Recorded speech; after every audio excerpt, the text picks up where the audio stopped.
Hey YouTubers, this is Love Bubbles Naturally, and I'm here with another video.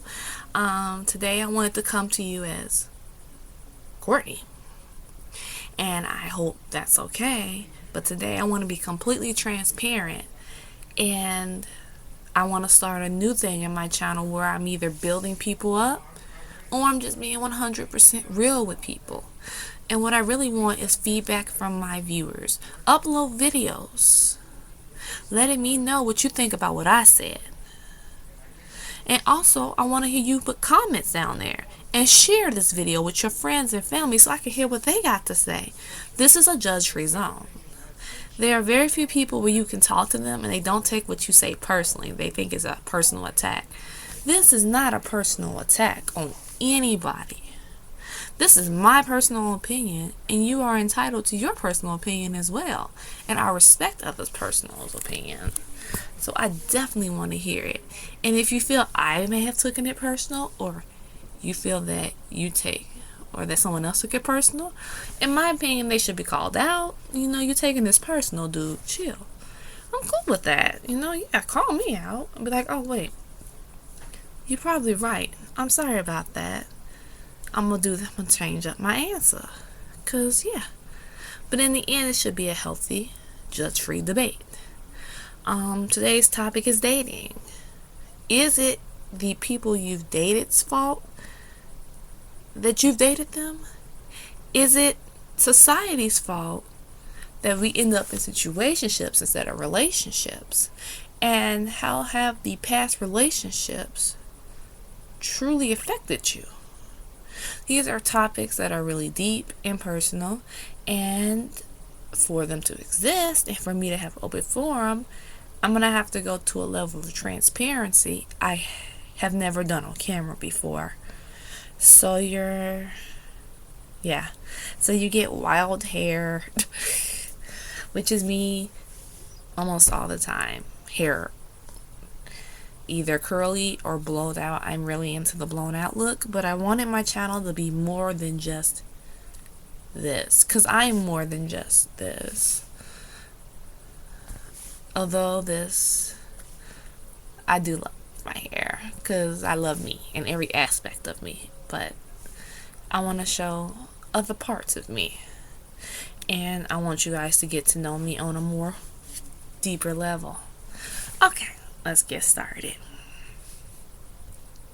Hi, I'm Courtney. You guys typically hear you say Love Bubbles Naturally, but today I'm Courtney, and this is how I feel.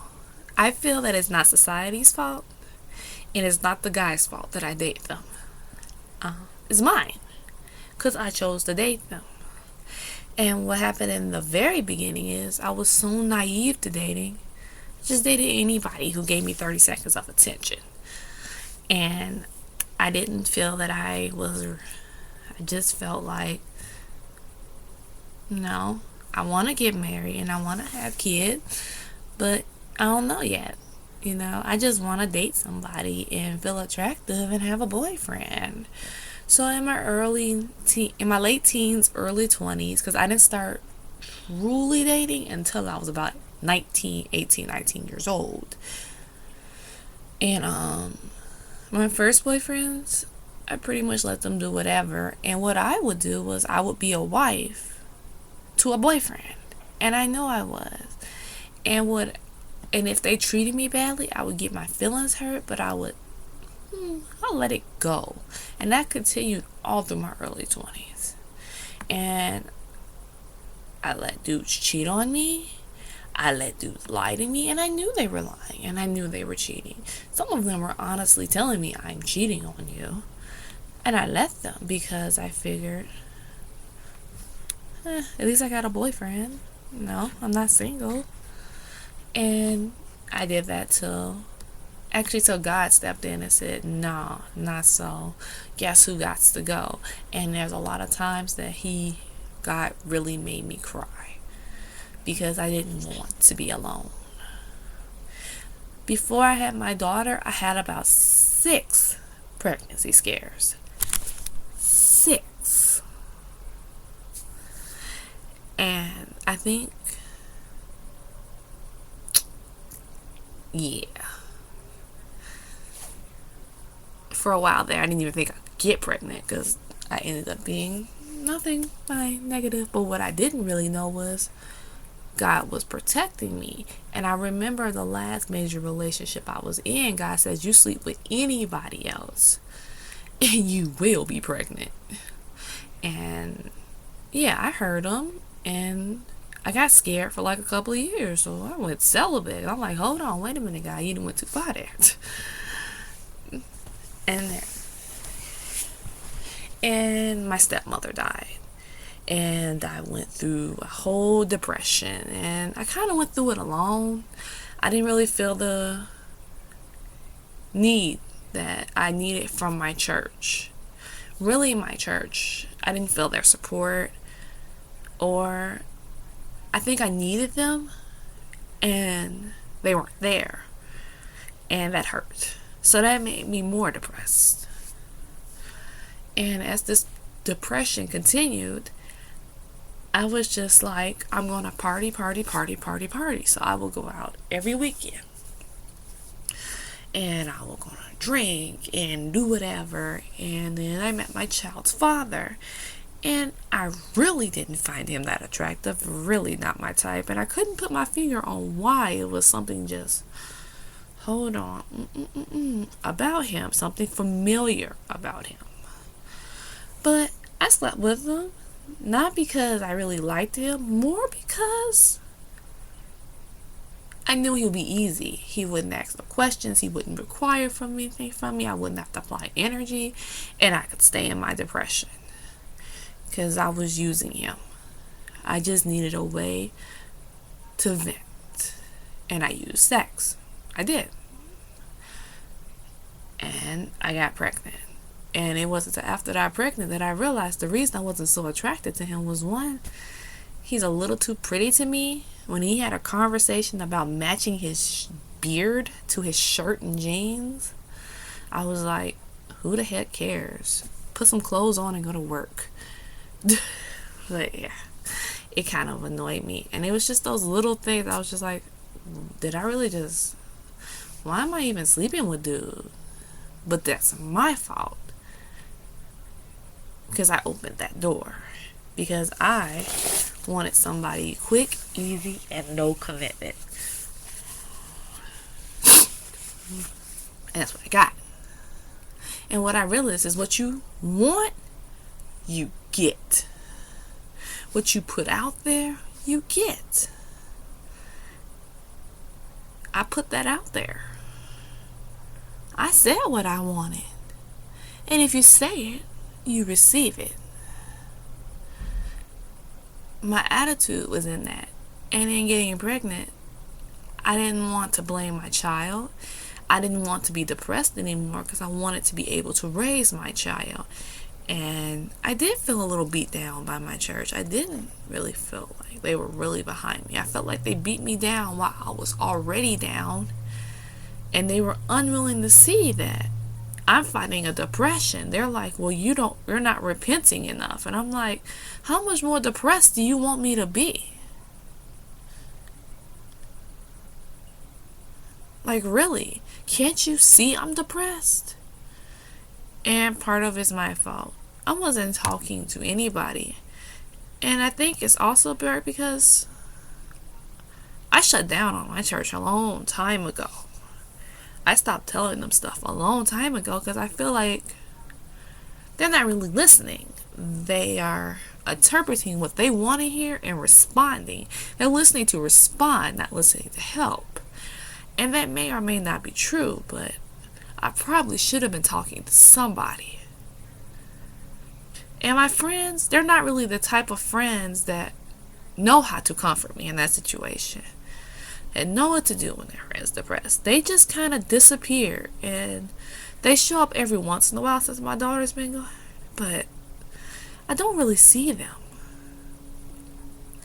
So for the last part of my pregnancy, and I felt alone. And it's not like I really wanted to go out clubbing and stuff. That's not even something I like to do. It's something I do because I want it to be with them.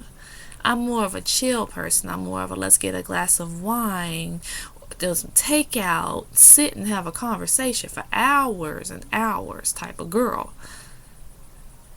But I don't have anybody to do with it. And the one friend that I did do that with, she's gone. So what they did was she lives in Baltimore, and I miss her dearly because that was the friend I did that with. But anyway, so in that time alone, I had a lot of time to grow, because when you're alone, you think. And what I realized is I accepted guys who took me physically and sexually, but never accepted me spiritually. They never knew who I was in God, because I never brought them to church. I never really talked about God with them. I took God completely out of the relationship because I just wanted a boyfriend, and then I just want to get married and have kids before I die. Big mistake, because that brought in a whole new atmosphere of ideas and emotions. To be honest, the minute I found out I was pregnant, the last time I had sex was October of 2015. I shut down. I may have went on a date. I admit I did date while pregnant. But you couldn't sleep with me because in my mind, and then 90% of the dudes I date, I never have sex with. So why I even had sex with him was completely out of character. And the fact that I was so out of character and nobody noticed not only made me question my friends, made me question my church. How did you not notice? But then I'm like, I can't expect them, because I never let them in the first place. I've always kept them in a box. And this is all the information you get from me. Because when I feel like you're not listening, you're listening to respond, or I feel judged, I shut down. I'm not telling you nothing else. I'm not doing nothing else with you. I don't trust them.